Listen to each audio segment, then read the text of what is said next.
Flagler County's unemployment rate is heading in the wrong direction quickly, which is both bad for residents and businesses. Greg Blase, Chief Executive Officer, Nexus 360, delivers some bad news. Liz Ryan has a report. There's no denying it. The numbers aren't good. Flagler County unemployment rate swelled to 5.4%. This is according to the latest data released from the Florida Department of Commerce.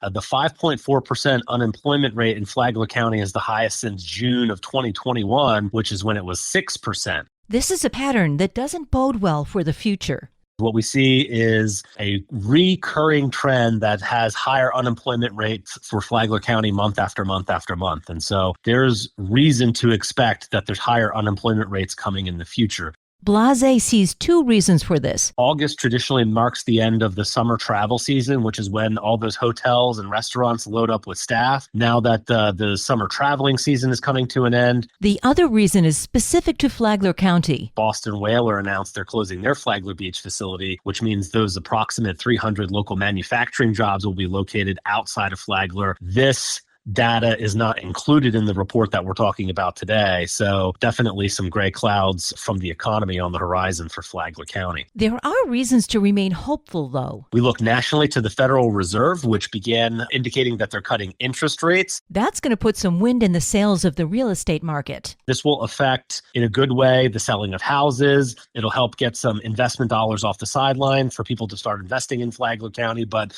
don't expect a windfall right away. Blase says hold on tight. It may be a rough winter. Nexus 360 is advising that Flagler County business owners prepare for a potentially long and financially cold winter. Good morning, Flagler County. I'm Rich Carroll. You're listening to Flagler's Morning News on Thursday, September 25th. In other news, a 76-year-old man was killed late Tuesday night in a head-on collision on US 1, just south of Seminole Woods in Palm Coast. Florida Highway Patrol reports the man was driving the wrong way in the northbound lanes when he struck another sedan, which was then hit by an SUV. The driver of the second sedan, a 63-year-old from Bunnell, was seriously injured. The SUV driver was not hurt. This marks the third traffic death in Flagler County in 4 days and the 15th this year. Meanwhile, also on Tuesday, Palm Coast City Council signals support for easing restrictions on commercial vehicles parked in residential driveways. The change would allow small work trucks and vans with modest racks to park uncovered, while larger vehicles like box trucks and trailers would remain prohibited. A formal vote is expected in the coming weeks. This local news is a service of Flagler County's Toyota dealer, Beaver Toyota in St. Augustine, conveniently located right off I-95 at exit 311.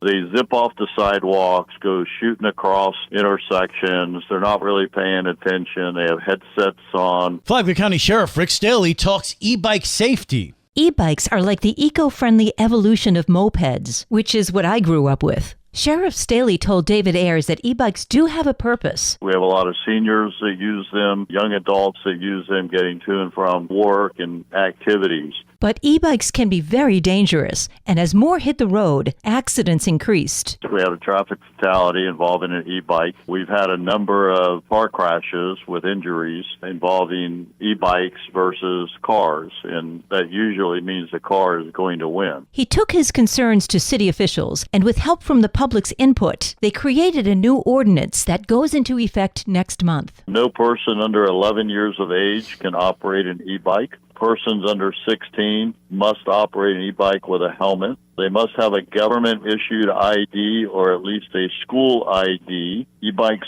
may be operated on bicycle lanes, bicycle paths, roadways, and sidewalks consistent with the ordinance. When operating on the roadways, the e-bike operators must comply with all traffic regulations. When operating on sidewalks and paths, the e-bike operator has to comply with all pedestrian traffic signs and intersection signals.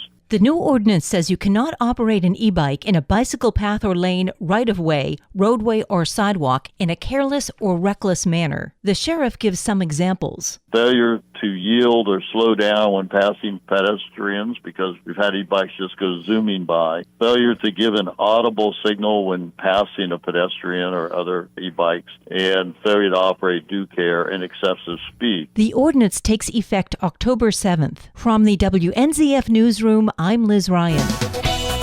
And now you're up to date on Flagler's Morning News. I'm Rich Carroll.